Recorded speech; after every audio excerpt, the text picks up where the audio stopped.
తెలంగాణ రాష్ట్ర ప్రభుత్వం కోట్లు వెచ్చించి మిషన్ భగీరథ పైపుల ద్వారా ఇంటింటికి నీరు అందించే కార్యక్రమాన్ని చేపడుతున్నప్పటికీ క్రింది స్థాయి అధికారులు ఏమాత్రం కూడా అవేవి పట్టనట్టుగా వ్యవహరిస్తున్న తీరు మండలంలోని ఇప్పుడు ఆసక్తికరంగా మారింది. జగిత్యాల జిల్లా మెట్పల్లి మండల కేంద్రం నుండి జగ్గాసాగర్, ఆత్మకూర్, రామలచక్కపేట గ్రామాలకు వెళ్లే దారిలో జగ్గాసాగర్ గ్రామ చెరువును ఆనుకుని గంగమ్మ దేవాలయం పక్కనే గల రహదారిపై మిషన్ భగీరథ పైపు పగిలి వృధాగా చెరువులోకి నీరు వెళ్తూ ఉంది. గ్రామస్తులు స్థానిక సర్పంచ్ తో పాటు పై అధికారులకు విన్నవించినప్పటికీ ఎవరూ పట్టించుకోకపోవడంతో అలాగే వదిలేశారు. పగిలిన లీకేజ్ లో నుండి చాపలు వెళ్లడం గమనించిన గ్రామస్తులు గంగపుత్రులు స్థానిక సర్పంచ్ కు సమాచారం ఇచ్చినట్లు తెలిపారు.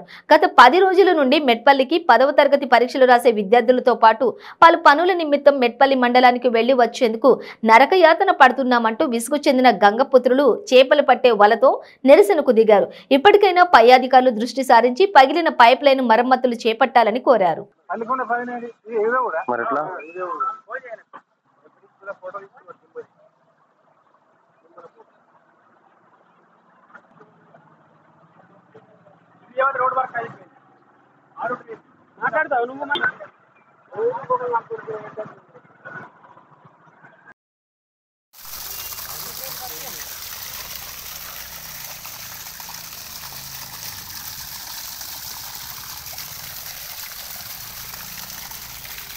జగిత్యాల జిల్లా మెట్పల్లి మండలం జగ్గసాగర్ గ్రామంలో నూతనంగా రోడ్డు శాంక్షన్ కావడం జరిగింది. అట్టి విషయంలో రోడ్డు మరమ్మతుల విషయంలో రోడ్డు మొన్న సాఫ్ చేయడం అట్టి సమయంలో ఏదైతే ఈ రోడ్డు మీద నుంచి మిషన్ భగీరథ పోతా ఉందో మనం పైపులు వేసుకునే ఉద్దేశంతో అది జేసీ బట్టి దవ్వుతూ ఉండగా దానికి డ్యామేజ్ జరిగింది ఆ పైపుకు. అయినా ఇట్టి విషయంపై అధికారులకు దృష్టికి తీసుకపోయి ఇప్పటికి 4-5 రోజులు అయితే ఉన్నది, కానీ స్పందించట్లేదు.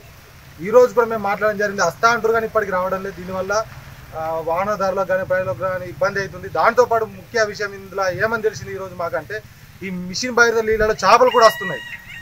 మరి తెలంగాణ ప్రభుత్వం ఏం చేస్తూ ఉందో అధికారులకు తెలియాలి, అక్కడ ఉన్న ప్రభుత్వానికి తెలియాలి. మన తాగడానికి మిషన్ భగీరథ నీళ్ళు పెడితే అందులో చేపలు వస్తున్నాయి, మరి మేము ఈ తాగనీకి వాడుకోనిక లేకపోతే ఇలా చేపలు పట్టినీకి అనేది మాకు అర్థమవుతలేదు. అధికారులు ఈ విషయాన్ని కూడా దృష్టిలో పెట్టుకొని ఎంక్వైరీ చేసి ప్రజలకు కానీ మంచి సురక్షితమైన వాటర్ ఇవ్వాలని చెప్పి మేము కోరుతా ఉన్నాం. దాంతోపాటు ఈ విషయం వెంటనే మరమ్మతులు చేయాలని చెప్పి మేము కోరుతా ఉన్నాం. జగ్గసాగర్ గ్రామం పైప్ లైన్ ఇట్లా రోడ్డు వైనింగ్ చేయడం వల్ల కొన్ని జాగాల పాత ఇళ్ళు డౌన్కున్నాయి కాబట్టి అది పైప్ వేసుకుంటామని అక్కడిక్కడ చేసి బట్టి ఓలదాలు సొంతంగా వేసుకోవడం జరుగుతుంది. అందుకోసం కొన్ని జాల ఇప్పుడు మెయిన్ లైన్కు ఆత్మకూరు వెళ్ళిపోయే లైన్కు కొన్ని జాల దెబ్బలు తాకింది, కొన్ని జాల పొక్కలు పడ్డది, డ్యామేజ్ అయింది. వాళ్ళకి చేస్తే వెంటనే వచ్చి లైన్ ఇడిచి ఏర్పడుతుందని చూసిండ్రు, కానీ 2 డేస్ నుండి రావడం లేదు. ఏమైందంటే ఇంతకుముందు కాల్ చేస్తే వస్తున్నాం, నేను ఒక ఆయనకు పాన మంచి లేదని చెప్పిండ్రు. చేస్తాం, ఇవాళ కంపల్సరీ చేస్తాం, మీ ప్రాబ్లమ్ సాల్వ్ చేస్తామని చెప్తున్నారు. అధికారులకు చెప్తే అధికారులు 2 రోజులలో చేస్తామని చెప్పారు. రేపే చేస్తామన్నారు, కానీ ఏదో వర్కర్కు పానం హుషారు లేదు, అందువల్ల అయిపోయినామని ఇప్పుడు ఇంజనీర్ చెప్తుండ్రు. ఇమీడియట్గా మధ్యాహ్నం వరకు కంప్లీట్ చేస్తాం. ఇప్పుడు మిషన్ భగీరథల చేపలు రావడంతో దానిపై మీ స్పందన ఎప్పుడే? పిల్లలు అంటారు ఇక్కడ డ్యామేజ్ అయింది కాబట్టి ఇక్కడ మడుగుల 2 చిన్న చేపలు కనబడ్డాయని.